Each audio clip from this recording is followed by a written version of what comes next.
السلام علیکم مفتی صاحب۔ وعلیکم السلام ورحمۃ اللہ۔ قربانی کے مسائل کا سلسلہ چل رہا ہے مفتی صاحب، اور بہت سارے بھائیوں کے سوال ماشاءاللہ آتے جا رہے ہیں، تو کچھ سوال آئے ہیں میں وہ آپ کے سامنے رکھنا چاہوں گا۔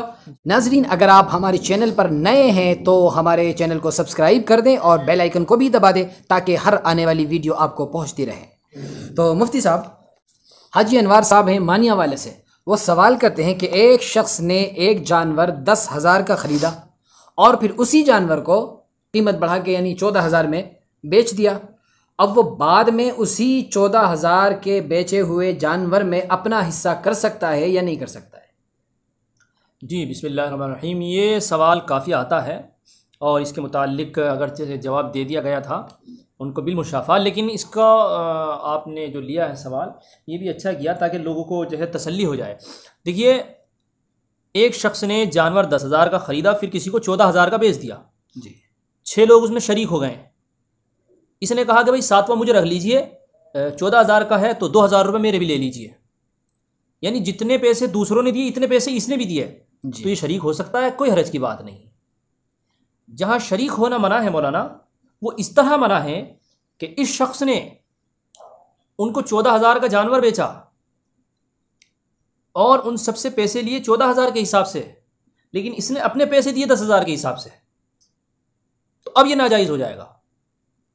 تو ناظرین، سمجھ میں آیا ہوگا، امید کرتا ہوں کہ اگر وہ شخص بھی جس کے پاس وہ پہلے جانور تھا برابر پیسے ڈالتا ہے جتنے ان کی طرف سے ڈل رہے ہیں، جیسے 2,000 روپے، تو جائز ہے اس کا، وہ شریک ہو سکتا ہے۔ لیکن اگر وہ ان 6 کے پیسے تو ڈالتا ہے 14,000 کے حساب سے اور اپنے پیسے ڈالتا ہے 1,000 کے حساب سے، تو یہ شکل ناجائز ہوتی ہے، پہلی والی شکل جائز ہوتی ہے۔ جی بہت شکریہ مفتی صاحب۔ دوسرا سوال مفتی صاحب کفیل حبیب سعودی عرب سے، جو فی الحال سعودی عرب میں ہیں، اصل رہنے والے افضل گڑھ کے ہیں، وہ سوال کرتے ہیں کہ میں اپنی بیوی اور والدہ کی طرف سے اور والد مرحوم کی طرف سے قربانی کر رہا ہوں، لیکن اپنے نام سے اپنی طرف سے قربانی نہیں کر رہا ہوں، تو کیا ان کا ایسا کرنا صحیح ہے؟ دیکھیے، اس کے بارے میں میں نے پہلے بھی بتایا ہے کہ مرحوم اصل نہیں ہے، یعنی اس لیے کہا تھا کہ زندہ ہونا بھی شرط ہونا چاہیے قربانی واجب ہونے کے لیے۔ ہاں، تو بہت سے لوگ یہ سمجھتے ہیں کہ قربانی کوئی مرحوم کی طرف سے کی جائے تو یہ کوئی ایسی جو مطلب میراثی چیز ہے کوئی، جیسے بہت سے لوگ عمرہ کرتے ہیں، حج کرتے ہیں، تو اسی طرح قربانی کو سمجھتے ہیں۔ دیکھیے بھائی، قربانی سب سے پہلے ان انسانوں پر واجب ہوتی ہے جو زندہ ہیں، جیسے بھی کفیل صاحب ہیں، یہ خود موجود ہیں، مالدار ہیں، صاحب مال ہیں، گھر کے ذمہ دار ہیں،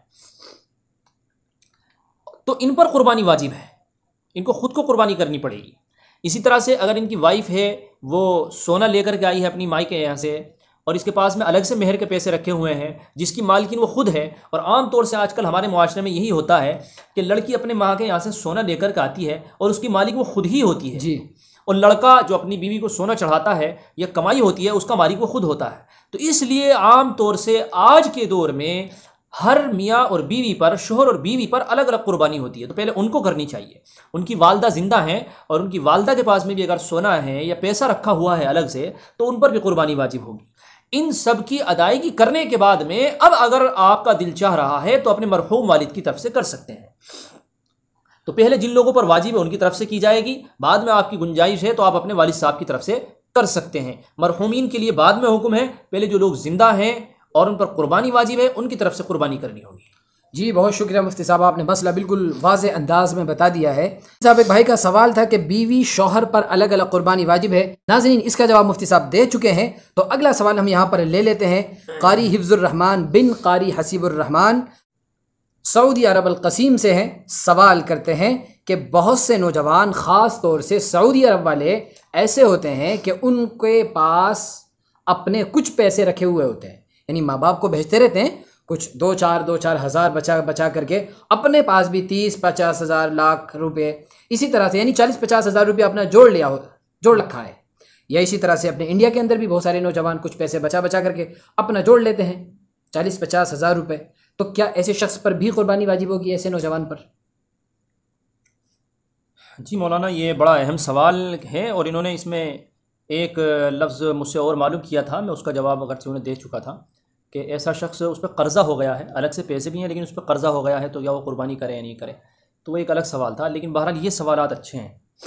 دیکھیے، سعودی عرب کے اندر ہو یا انڈیا کے اندر ہو اور یا کسی بھی جگہ پر ہو، بہت سی جگہ پر ایسا ہوتا ہے، اور خاص طور سے سعودی کے اندر یہ بہت عام ہے۔ جو لوگ سعودی میں رہتے ہیں، جو لڑکے سعودی میں رہتے ہیں، تو وہ یہ کام کرتے ہیں کہ وہ اپنے گھر پر جو ان کی سیلری ہوتی ہے بیسک ماہانہ، تو اس سیلری کے پیسے وہ گھر پر بھیج دیتے ہیں، لیکن کبھی کبھی اوور ٹائم کر کے کچھ پیسے مل جاتے ہیں تو اس پیسے کو اپنے پاس میں رکھتے ہیں، اور 20,000 40,000 50,000 1 لاکھ روپے تک وہ جوڑ کر کے رکھ لیتے ہیں۔ تو اگر ایسے ان نوجوانوں کے پاس میں پیسے جڑے ہوئے ہیں اور گھر والوں سے ان کا کوئی لینا دینا نہیں ہے، تو ان پر الگ سے قربانی ہوتی ہے، ان کو اس کا خیال کرنا چاہیے۔ تو یا تو وہ اپنے گھر پیسے بھیج کر کے، یا مدرسوں کے اندر قربانیاں ہوتی ہیں، مدرسوں کے اندر جو قربانی کی جاتی ہے، مطلب وہاں مدرسے میں صدقے کا پیسہ نہیں دیا جاتا، وہاں پر بھی قربانی ہی ہوتی ہے، تو وہاں بھیج کر کے ان لوگوں کو قربانی کرانی چاہیے۔ اسی طرح سے یہ مسئلہ مولانا ہمارے ہاں جو لیڈیز ہیں، ہمارے بہت ساری پڑھانے والی ہوتی ہیں لڑکیاں جو پڑھاتی ہیں اسکول میں، جی جی، تو ان کے پاس بھی بہت پیسہ جڑا ہوا ہوتا ہے، 30,000 روپے 40,000 روپے جوڑ لیتی ہیں، لیکن وہ قربانی نہیں کرتی ہیں۔ ان کو بھی قربانی کرنی چاہیے، اس لیے کہ اس پیسے کی مالک وہ کسی کو نہیں بناتی ہیں۔ جی مفتی صاحب، اس مسئلے کی طرف آپ نے روشنی ڈالی، بہت اچھا کیا۔